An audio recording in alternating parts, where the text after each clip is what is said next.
Alright, what is going on, my people? Welcome back to Chucky, California with Velox 18. I'm gonna be honest with you. This is either going to be a really short video or it's gonna get squished together with the next couple loads, and I'm just gonna do one video for all the loads. I kind of have this thing where I want to put out a video for every load, but now I'm doing, I agreed to do these 5 local runs for 10 Roads Logistics, and they're all very, very similar, and, you know, I'm commuting in the truck quite a ways, and it's just one of those things where you're doing repetitive things. You know, we're back to kind of like how it was when I was running Sulphur, when I was running local and tanker. You know, I was running every night. I was running the same roads, the same stuff, and I would try to find stuff to talk about.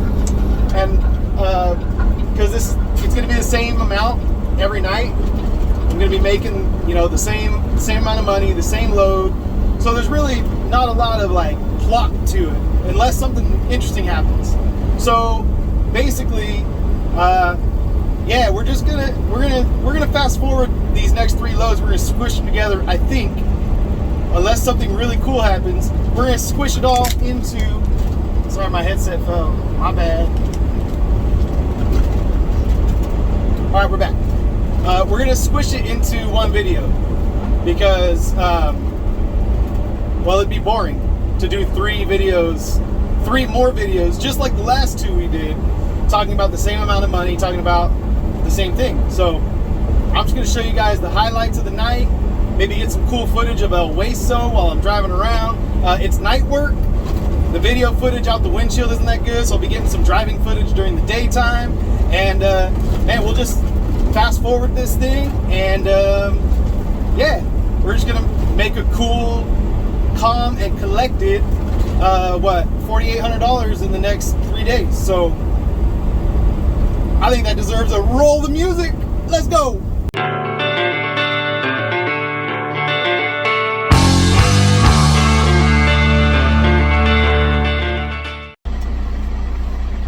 All right, so we made it over here to Richmond, and I've been waiting behind this truck.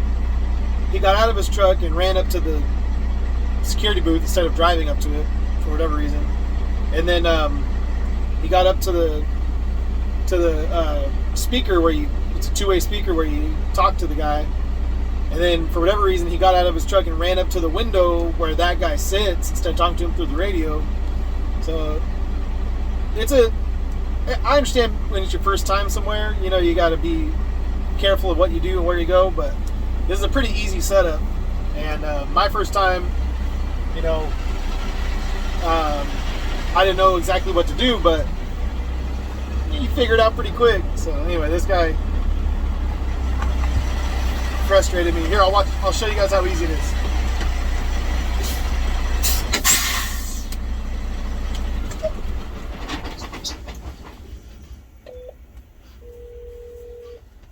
Hello. Hi there, I'm here to pick up trip 815.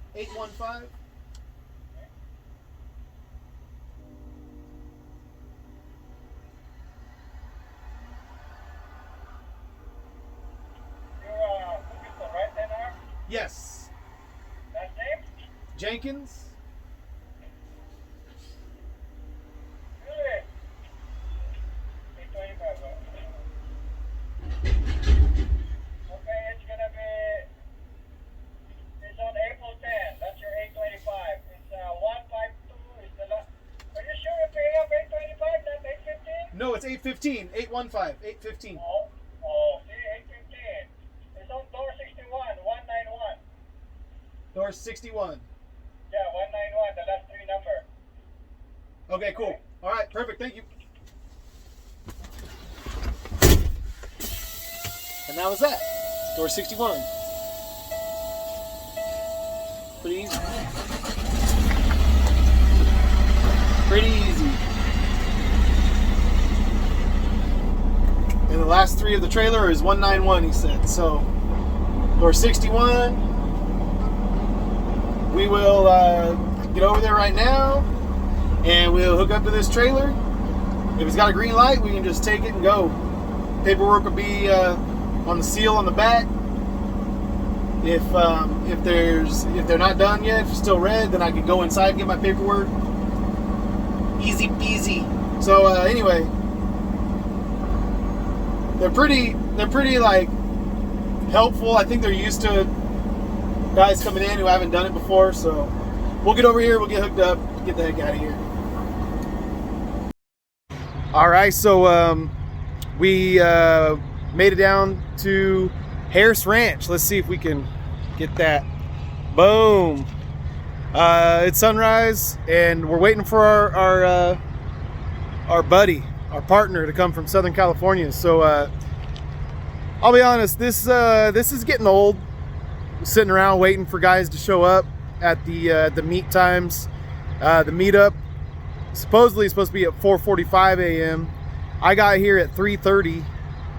So I went ahead and laid down for an hour, woke up. I've taken a walk around a couple times just to make sure I didn't miss him, make sure he's not parked somewhere, you know, out of the way.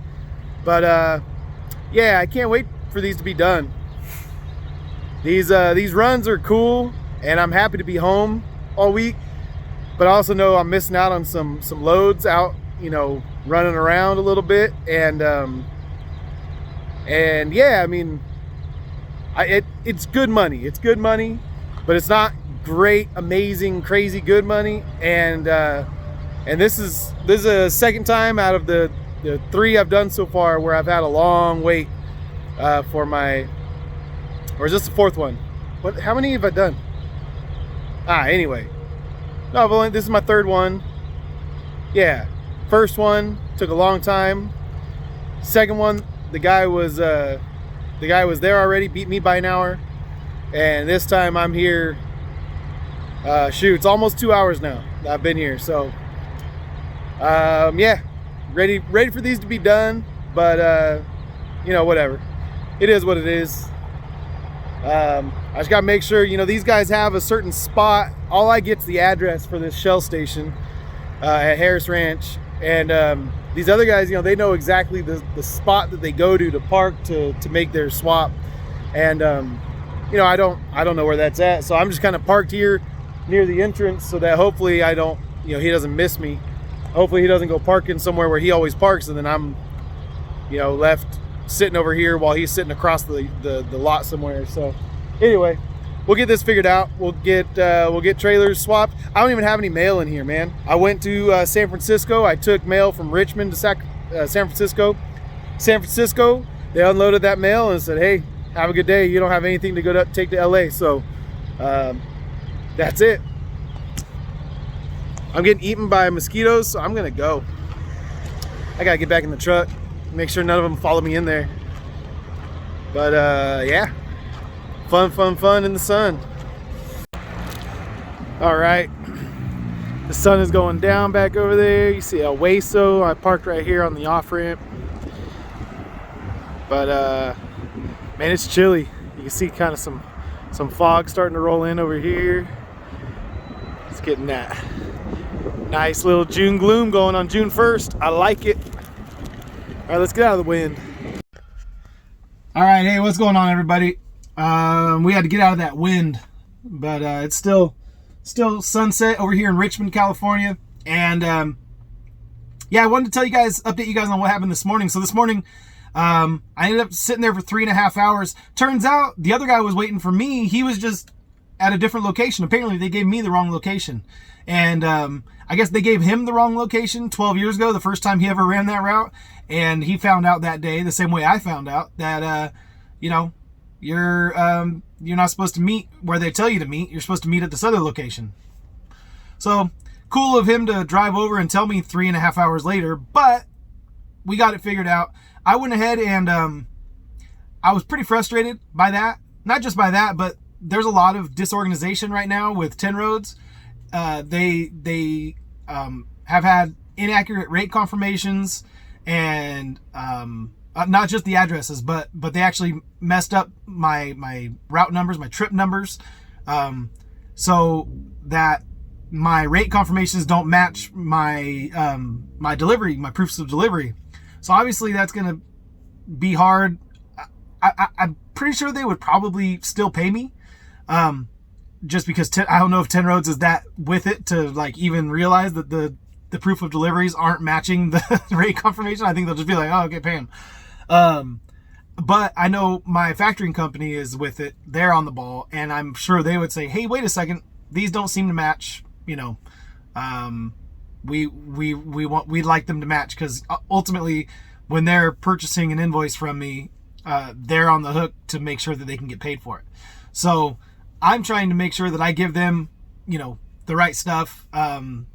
Make sure that my rate confirmations match what were, you know, what was actually done.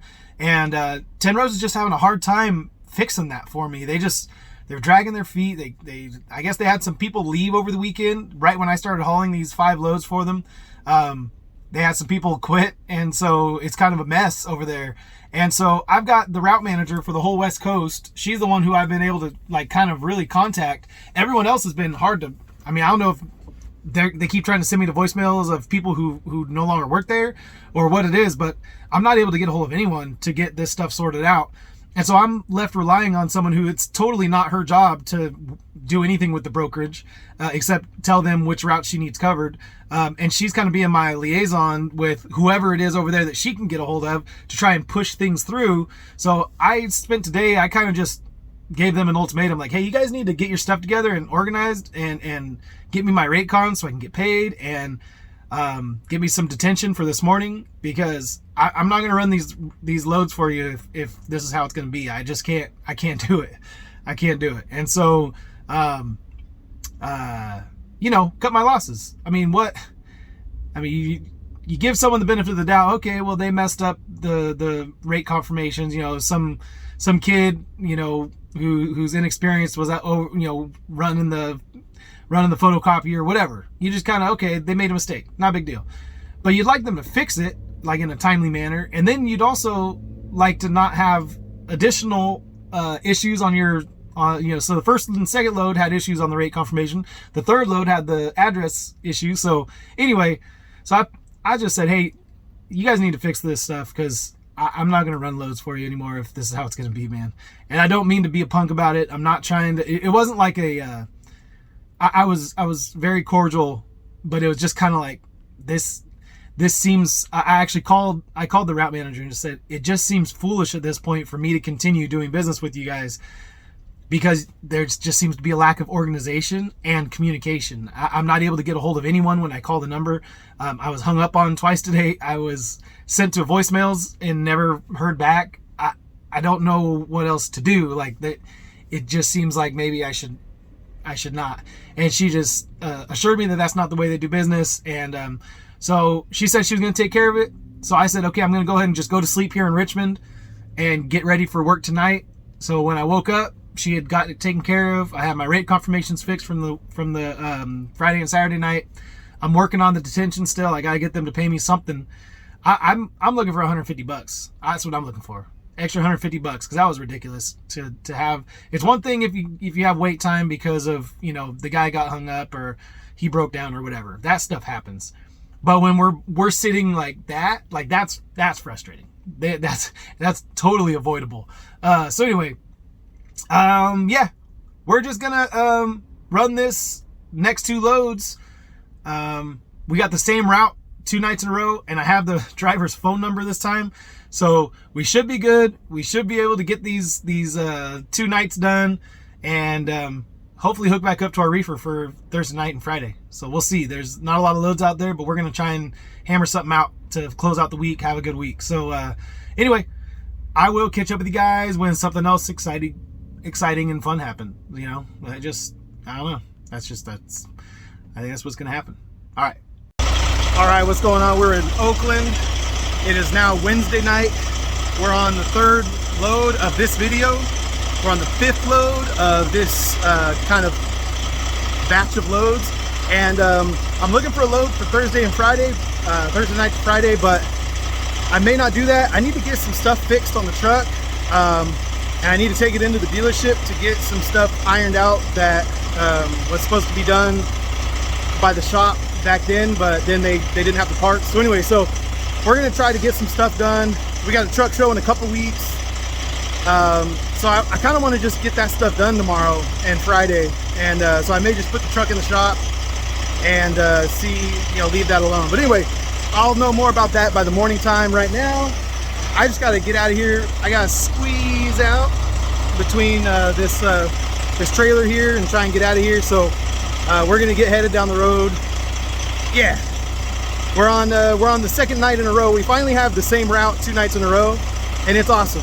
I know what to do. I know where I'm going. No questions. Everything's just, you know, easy. Just do the same thing you did last night. So finally have that feeling of like, okay, I know what I'm doing. We'll see how that turns out later, but for now it feels like I know what I'm doing. All right, talk to you guys in a little bit. All right, hey, we're over here. We just made our switch, hooked up to our new trailer that's got to go back north. We're in Kettleman City, California, and yeah, you know, there's a truck show up in Red Bluff, and there's a guy, Eric, putting it on, and he has COVID, and his in-laws have COVID, and so he posted on the Facebook page for the Frenchie's Truck Jamboree, I think is what it's called, up in Red Bluff. But anyway, he posted on the Facebook page that his father-in-law is not doing well. He just got put on a ventilator. Asked everyone to pray for Wayne, and he wanted everyone to put on their lights on their semis. So I'm gonna go ahead and get my lights going, and all of my lights. You know, I don't got them on right now. So I'm gonna light them up, and then if you guys don't mind, I'll say a prayer for Wayne. So hold on, I'll be right back.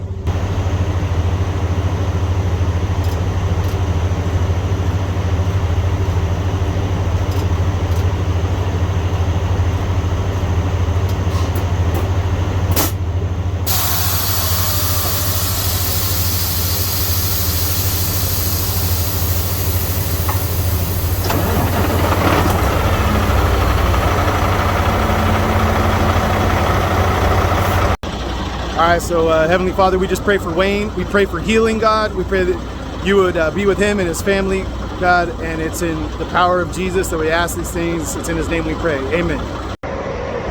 All right, what's going on, everybody? It is the end of the nighttime mail loads. So I'm really glad about that because, man, night shifts kicked my butt.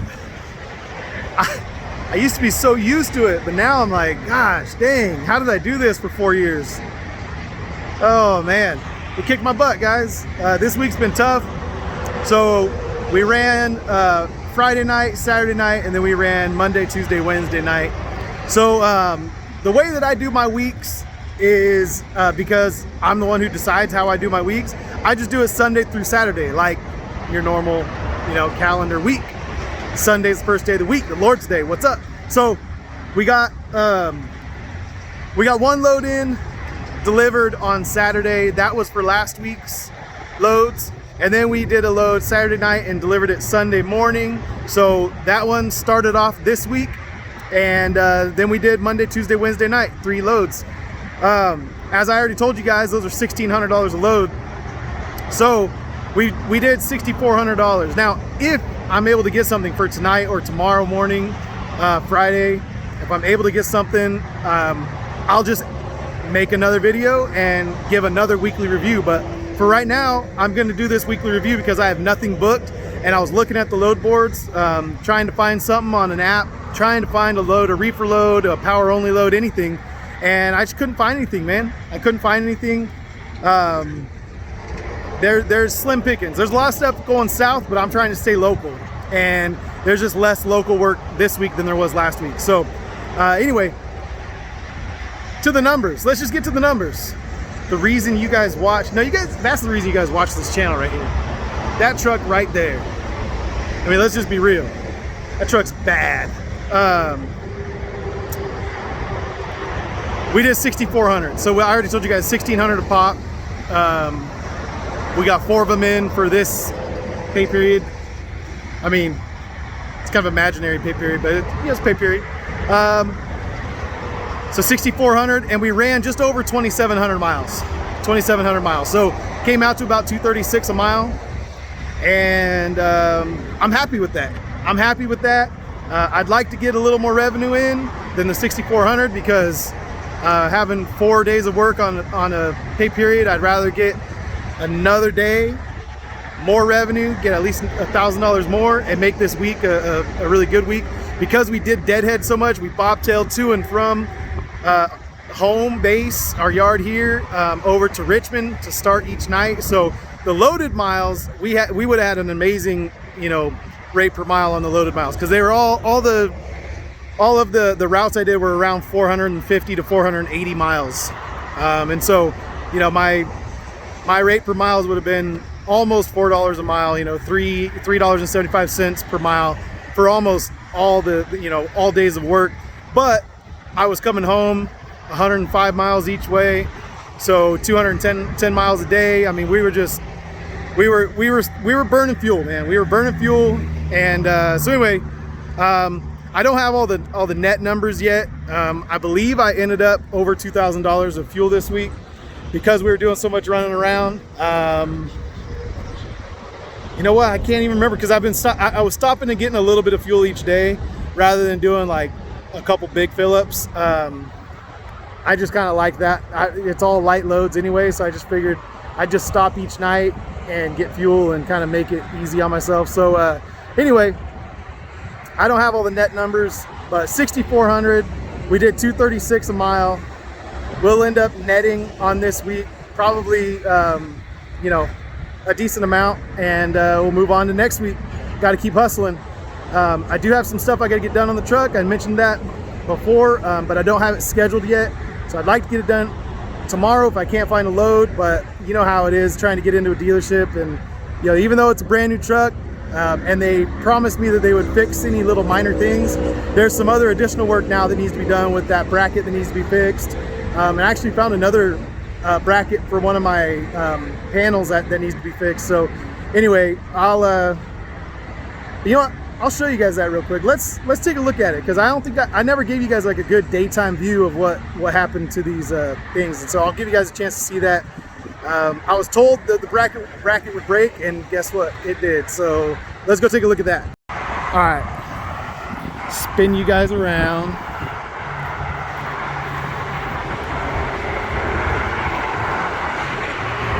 All right, so right there, check this out. Whoop. Now I had that bungeed, but the bungee fell off, so we were hanging on by a thread. We did damage our tires a little bit. You can see where it rubbed a little bit on the inside. So, and then to add insult to injury, check this out. I freaking hit some roadkill in the morning.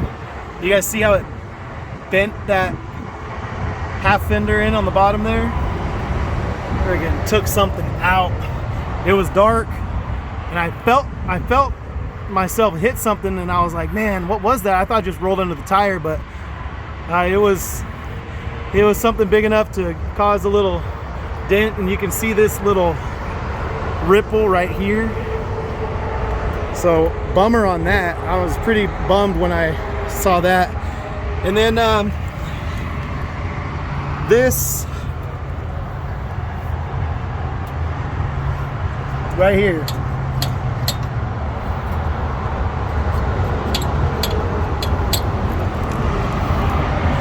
So this whole panel rattles and shakes when I hit bumpy roads. So I got to get a new panel under there for that. So kind of disappointed that these little brackets and welds and stuff aren't holding like they should. I mean, I know these roads are rough, but I'm babying it. I'm still getting the truck's getting beat up, man. The truck's getting so beat up. So anyway, spin you guys back around, hold on. So all right, that'll do it for this 3-load episode. I'm sorry I didn't get you guys more footage. Like I said, the nighttime was kicking my butt, and I don't know. When you get into that nighttime, you're doing the same thing every night, you're going to the same places, you're doing the same things. It's the same amount of money. It just seems like it didn't lend itself to good content. So I figured I'd just save you guys 3 videos of me doing the same thing and just squeeze it into one. And Anyway, I hope you guys appreciate that, because I appreciated it because it was easy. I actually was forgetting to record stuff because I was like, oh yeah, I'm just gonna squish it all into one video, and it's like, well, I still gotta record something each night. Jeez, come on, Nick. That's it, man. That's it. So pray for Wayne, and yeah, like I said, I don't even know this guy Eric. He's just putting on a truck show I'm going to, and I saw he posted it on Facebook. But it kind of just I don't know. I think because my dad's going through cancer, and you know, my dad's still battling that. He had a scan, and they found some more cancer starting up in a different area, so he's still battling. And I guess just the idea of the mortality of our heroes, you know, of our dads, just kind of got me last night. So pray for Wayne. I don't know the guy. I don't even know his son-in-law. I don't know anything about him except he has COVID, and he's in the hospital, and he's on a breathing machine. So you guys pray for him, and I love you guys. I appreciate all you guys' comments and kind words, and those of you who see me out on the road and say what's up. I love it.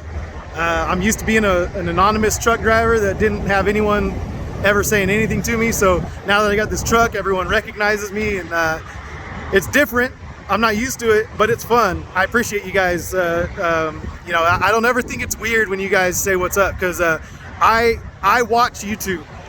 I am a fan of other YouTubers. I am in your shoes more often than I'm in my shoes on this side of the camera. So so I know what it's like to you know, be like, man, I should have said what's up, and then to be like, I don't know, did I seem weird? If I go up and say something, is he gonna think I'm a weirdo? Like, just come up and say something to me, man, because I'm just a normal dude, and I don't mind at all. I enjoy it a lot. So long-winded. When I get tired, I talk. This is it. Wrap up the video. We gotta go. Gotta go home and get some sleep. Let's roll. See you guys on the next load.